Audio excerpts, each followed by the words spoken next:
Assalamualaikum wargi sadayana wilujeng petepang deui di channel Simkuring. Mugia wargi sadayana dipaparin kesehatan tur kabagjaan. Amin ya robbal alamin. Lelaki cerdas, bagian 1398. Dewa beralis panjang memandang Ye Qiyu dan bertanya, "Dasar bocah nakal, kau menyuruh kami mencari buku-buku kuno. Lalu apa yang akan kau lakukan?" Sebelum Ye Qiyu sempat menjawab, katak emas 8 harta karun menyela, Tuan Muda Ye pasti lelah setelah memurnikan pil ilahi tingkat kaisar, dia pasti perlu istirahat sejenak. "Kau tidak tahu apa-apa," sela Tuan beralis panjang dengan kasar, sambil berkata, "Apakah kau mengerti bocah kecil ini? Atau aku yang mengerti? Aku sudah menghabiskan banyak waktu bersamanya, aku mengenalnya terlalu baik. Bahkan senior Ziyang pun dalam kondisi seperti ini, bagaimana mungkin bocah kecil seperti dia punya waktu atau keinginan untuk beristirahat, kan, bocah kecil?"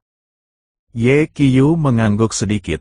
Dia memandang katak 8 harta karun dan menjelaskan, "Pohon kehidupan telah memulihkan energiku, jadi aku tidak lelah sekarang." Lalu dia berkata kepada Dewa beralis panjang, "Kalian semua pergilah dan pelajari kitab-kitab kuno, aku harus pergi ke suatu tempat." "Di mana?" desak Dewa abadi beralis panjang. Ye Qiyu mengucapkan 4 kata, "Zona terlarang kehidupan." Dewa beralis panjang itu langsung mengerti dan berkata, "Kau akan menemui Yang Mulia." Kata Ye Qiyu, "Yang Mulia telah hidup selama bertahun-tahun dan memiliki pengetahuan yang luas.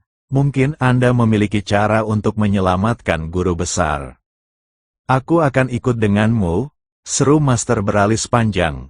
Tetapi kemudian mundur dan berkata dengan malu-malu, "Tidak apa-apa, sebaiknya kau pergi sendiri." Kekuatan Yang Mulia tak terukur, dan amarahnya tak terduga. Memikirkan hal ini, Dewa beralis panjang merasakan merinding di hatinya. Yunshan berkata, "Changsheng, aku akan menemanimu dalam perjalanan ini. Zona terlarang kehidupan itu berbahaya, dan memiliki orang lain bersamamu akan memberikan perlindungan lebih." Ye Qiyu menggelengkan kepalanya dan menolak, sambil berkata, "Ayah mertua, Anda adalah pemimpin sekte, dan sekte pedang Qingyun tidak bisa tanpa pemimpin bahkan untuk 1 hari pun. Karena Grandmaster kita sekarang koma, sekte ini membutuhkanmu untuk mengambil alih. Lagi pula, orang-orang di zona terlarang itu semuanya teman-teman saya. Saya tidak pergi ke sana untuk bertarung, tetapi untuk mencari bimbingan mereka." Ye Wushuang berkata dengan suara berat, "Qiuer, kalau begitu aku akan pergi bersamamu." Ye Qiyu menggelengkan kepalanya lagi. Dia melirik Ziyang Tianzun yang tidak sadarkan diri dan berkata, "Ayah, guru besar masih membutuhkan perawatanmu. Ayah harus selalu berada di sisinya. Jika kondisi guru besar memburuk, mohon gunakan energi sejatimu untuk membantu menstabilkan tubuhnya." Mendengar itu, Ye Wushuang mengepalkan tinjunya. Dia tahu Ye Qiyu benar. Jika kondisi Ziyang Tianzun memburuk, dia membutuhkan seseorang yang kuat untuk memperpanjang hidupnya dengan energi sejati mereka. Di antara semua orang yang hadir, hanya dia yang memiliki kemampuan untuk melakukannya. Tapi itu zona terlarang untuk kehidupan. Ye Wushuang masih merasa khawatir. Ye Qiyu memperlihatkan senyum percaya diri. "Ayah, tenang saja. Aku sangat familiar dengan zona terlarang dalam kehidupan. Bukankah tadi aku bilang semua orang di dalam sana adalah temanku? Mereka adalah teman dekat saya, jadi tidak akan ada bahaya dalam perjalanan ini." Ye Qiyu terdiam sejenak, lalu melanjutkan, "Aku akan berusaha pergi dan kembali secepat mungkin." Menatap mata Ye Qiyu yang penuh tekad, Ye Wushuang akhirnya mengangguk dan berkata, "Karena kau sudah mengambil keputusan, aku tidak akan lagi menghalangimu. Ingat, berhati-hatilah dalam segala hal yang kamu lakukan. Kamu tidak perlu khawatir tentang Sekte Pedang Awan Biru. Terima kasih, Ayah. Setelah mengatakan ini, Ye Qiu melirik Ziyang Tianzun dan berkata pelan, "Guru besar, tunggu aku kembali." Setelah mengatakan itu, dia berdiri dan melirik ke arah semua orang. "Semuanya, aku mempercayakan tuanku kepada kalian." Mata Yunxi memerah karena air mata. "Changsheng, kau harus kembali dengan selamat." "Baiklah." Ye Qiu tersenyum padanya. Dewa beralis panjang itu tiba-tiba berteriak, "Dasar bocah nakal." Ye Qiu berbalik. Dewa beralis panjang, dengan nada yang luar biasa serius, berkata dengan sungguh-sungguh, "Saat kalian bertemu Yang Mulia, bersikaplah hormat." Temperamennya sangat eksentrik. Jika kalian tidak dapat menemukan solusi, jangan memaksakannya. Apapun yang terjadi, kembalilah dalam keadaan hidup. Jika sesuatu terjadi padamu, siapa yang akan kusalahkan? Dalam kalimat terakhirnya, ia kembali ke gaya lamanya yang kurang ajar, tetapi Ye Qiu dapat mendengar kekhawatiran dalam suaranya. "Jangan khawatir, sekalipun sesuatu terjadi padamu, tidak akan terjadi apapun padaku." Setelah Ye Qiu selesai berbicara, dia memanggil pedang penunggang angin, melompat, dan menginjak pedang itu. Berpakaian putih dengan rambut putih, bergerak mengikuti angin. "Tunggu kabar baikku." Setelah Ye Qiu selesai berbicara, pedang penunggang angin berubah menjadi seberkas cahaya, melesat ke langit, dan langsung menghilang dari pandangan semua orang. Semua orang menatap ke arah tempat Ye Qiu menghilang, dan tetap terdiam untuk waktu yang lama.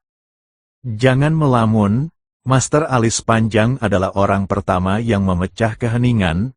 Meraung, "Cepat temukan kitab-kitab kuno itu, balikkan paviliun kitab suci Sekte Pedang King Yun, kita harus menemukan jalan keluarnya." Yunshan berkata kepada keempat pendekar pedang abadi itu, "Kalian juga harus pergi ke paviliun kitab suci. Jika kita kekurangan tenaga, kita akan meminta lebih banyak murid untuk membantu."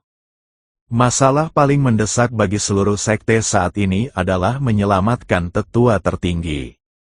Baik, keempat pendekar pedang abadi menerima perintah itu, dan bergegas pergi bersama pendekar beralis panjang.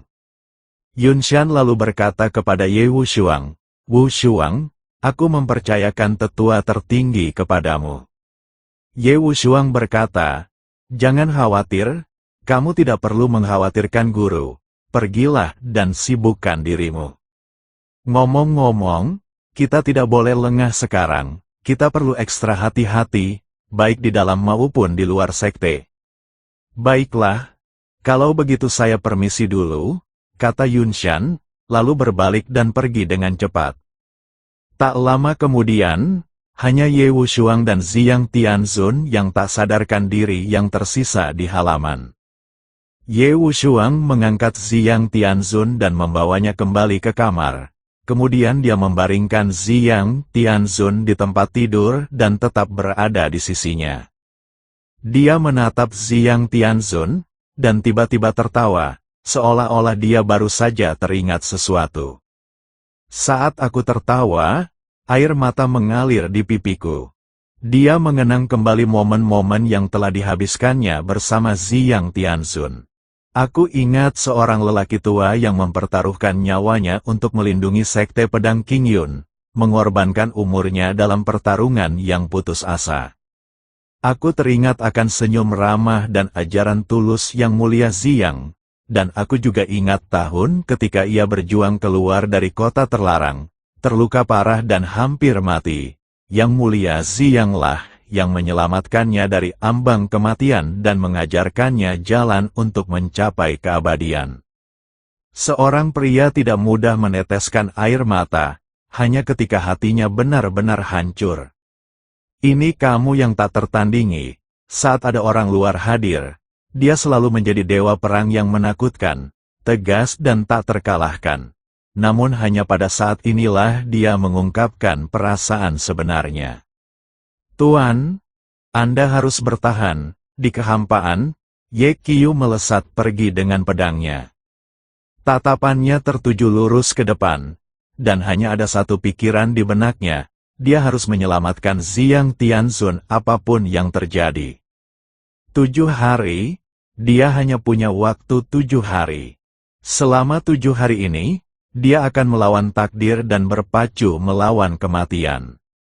Zona terlarang kehidupan sangat jauh dari sekte pedang Qingyun, dan bahkan dengan kecepatan pedang penunggang angin, akan membutuhkan waktu lama untuk sampai ke sana. Ye Qiu menyalurkan seluruh energi sejatinya ke dalam pedang itu.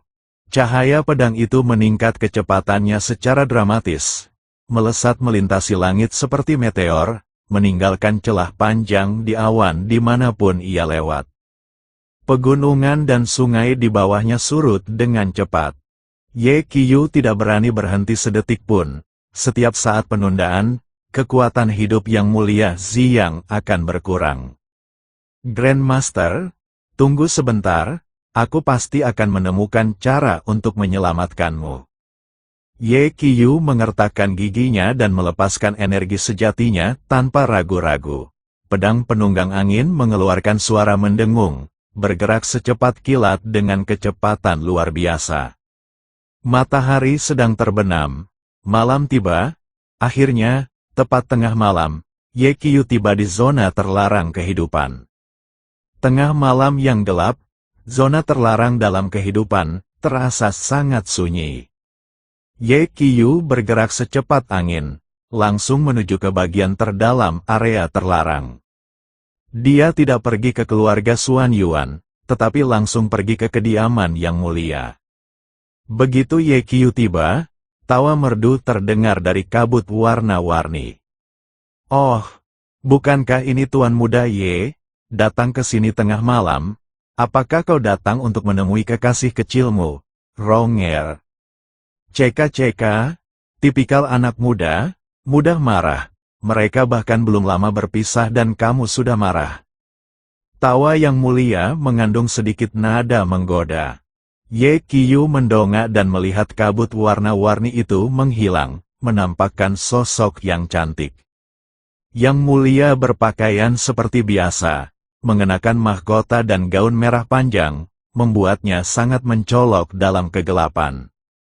Dia berdiri tanpa alas kaki di tanah, senyum lembut menghiasi wajah cantiknya, matanya berbinar saat menatap Ye Qiu dengan penuh minat.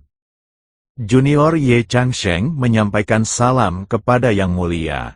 Ye Qiu dengan cepat melangkah maju dan membungkuk memberi salam. Yang Mulia melambaikan tangannya, baiklah, baiklah, tidak perlu semua ini di antara kita. Saya tidak suka formalitas. Jadi, apa yang membawa Anda kemari lagi? Kita baru saja berpisah, dan kamu sudah merindukanku. Yang Mulia berkedip, nadanya menggoda. Ye Qiu tetap tenang dan terkendali, berkata dengan sungguh-sungguh, sudah lama sejak terakhir kali saya bertemu Yang Mulia, dan saya sangat memikirkan Anda. Saya datang ke sini khusus untuk mengunjungi Anda. Saya tidak pernah menyangka bahwa saat bertemu Anda kali ini, Yang Mulia akan tampak lebih berseri-seri dari sebelumnya, dan penampilan Anda akan lebih cantik dan mempesona. Tanpa kehadiranmu, zona terlarang kehidupan ini akan seperti langit tanpa matahari, tanpa cahayanya. Sebelum Ye Qiu selesai berbicara, Yang Mulia tertawa terbahak-bahak. Aku tidak menyangka dalam waktu sesingkat ini, kau menjadi semakin pandai bicara, bahkan menggunakan kata-kata manis untuk menipu gadis-gadis muda tentangku. Itu kata-kata yang bagus, tapi tidak berpengaruh padaku. Senyum tokoh terhormat itu memudar, dan dia berkata dengan tenang, katakan, apa yang terjadi? Ye Qiu memasang ekspresi polos dan berkata, saya benar-benar datang untuk mengunjungi Yang Mulia. Begitukah? Sang Yang Mulia tersenyum dan berkata, sekarang setelah Anda berkunjung, Anda bisa kembali, saya perlu tidur, selamat tinggal. Sambil berbicara, Dia berbalik seolah-olah hendak pergi. Ye Qiu terdiam di tempatnya. Yang mulia. Baiklah, Yang mulia berhenti dan menoleh ke belakang ke arah Ye Qiu, lalu berkata, kau bergegas ke sini dengan begitu cepat, tanpa pergi ke keluarga Xuan Yuan, dan langsung datang kepadaku. Jelas, sesuatu telah terjadi. Jika saya tidak salah, ini adalah masalah yang cukup besar. Wanita terhormat itu kembali, roknya bergoyang-goyang, dan bertanya, katakan, ada apa? Ye Qiu tersenyum kecut, Yang mulia memiliki wawasan yang tajam, saya sangat mengagumi Anda. Kemudian, dia berhenti bertele-tele. Ekspresinya berubah serius, dan dia berkata, sejujurnya, saya datang ke sini untuk bertanya tentang perpanjangan umur tuan saya. Sang Yang Mulia sedikit mengerutkan kening dan bertanya, kau belum mendapatkan pohon bodi? Aku mengerti, jawab Ye Qiu. Kemudian, dia menceritakan peristiwa-peristiwa tersebut secara detail, termasuk bagaimana dia memperoleh pohon bodi, bagaimana dia menyelamatkan Ziyang Tianzun, dan bagaimana dia memurnikan pil ilahi tingkat kaisar. Terakhir, konon setelah Ziyang Tianzun meminum ramuan itu, ia hanya bisa memperpanjang hidupnya selama 7 hari. Meskipun pil ilahi tingkat kaisar sangat bagus, efektivitasnya dalam membalikkan umur terbatas. Setelah Yang Mulia selesai berbicara, beliau menatap Ye Qiu dengan terkejut. Aku tidak pernah menyangka bahwa seseorang dengan kultivasi yang begitu lemah benar-benar bisa berhasil memurnikan pil ilahi tingkat kaisar. Lumayan, secerca apresiasi terlintas di matanya, tetapi dia menggelengkan kepala dan berkata, namun, akhir dari masa hidup seseorang adalah takdir. Fakta bahwa pil ilahi tingkat kaisar dapat memperpanjang hidup selama 7 hari saja sudah merupakan prestasi yang luar biasa.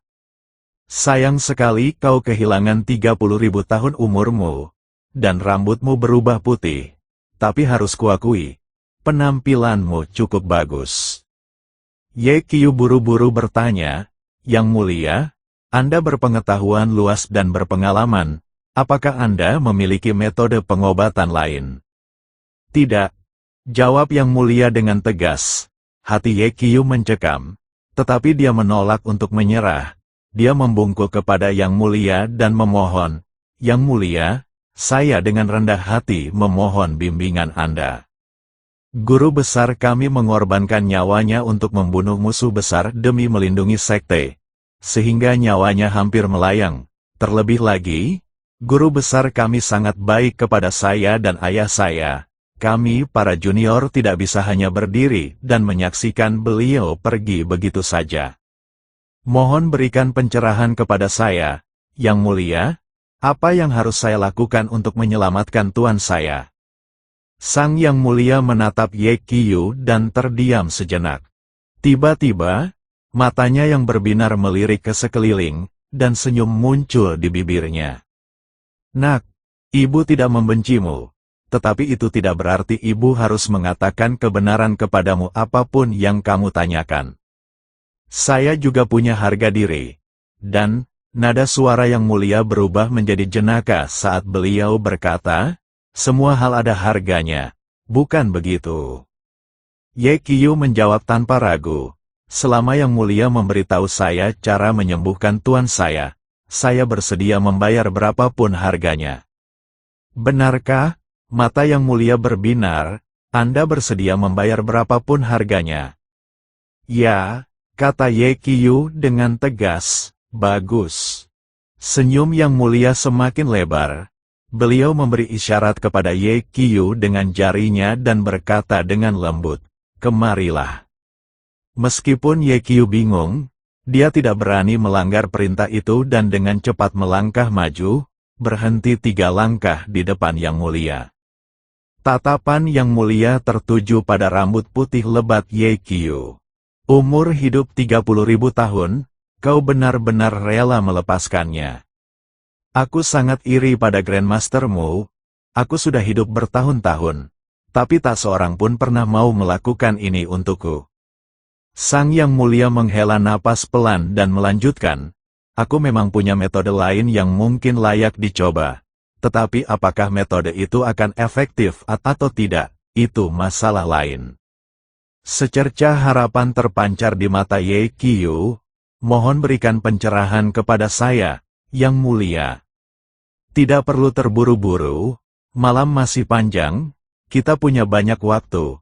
Begitu Yang Mulia selesai berbicara, beliau melambaikan tangannya, dan seketika itu juga, sebuah singgasana muncul. Singgasana itu diukir seluruhnya dari sepotong kayu suci berwarna ungu tua, dan ukurannya sangat besar, bahkan lebih besar dari sofa biasa. Di atas singgasana terbentang kulit binatang berwarna putih berkilauan yang tampak sangat halus. Ye Qiu terkejut, dia tidak mengerti mengapa Yang Mulia tiba-tiba mengeluarkan singgasana. Apa yang akan dia lakukan? Detik berikutnya, Yang Mulia berbalik dan dengan anggun duduk di atas tahta. Lalu, dia bersandar di kursi lebar itu, gaun merah panjangnya terhampar seperti kelopak bunga. Di bawah ujung roknya, sebagian betisnya yang putih dan ramping terlihat, dengan lekukan yang anggun. Meskipun Yang Mulia hanya setinggi sedikit di atas 1 meter, beliau memiliki penampilan yang benar-benar menakjubkan, pinggang ramping, dan beberapa helai rambut yang menempel di tulang selangkanya yang halus, membuatnya sangat cantik. Sejujurnya, Ye Qiu telah melihat banyak wanita cantik yang memukau, terutama teman-teman dekatnya, yang masing-masing memiliki kecantikan yang bisa membuat bulan dan bunga malu. Namun, Yang Mulia memiliki aura yang unik dan luar biasa. Kenapa kamu berdiri sejauh ini? Tiba-tiba, Yang Mulia tersenyum cerah kepada Ye Qiu, lalu memberi isyarat kepadanya dengan sebuah jari, mengedipkan mata besarnya yang bersinar dan berkata, "Kemarilah, cepat."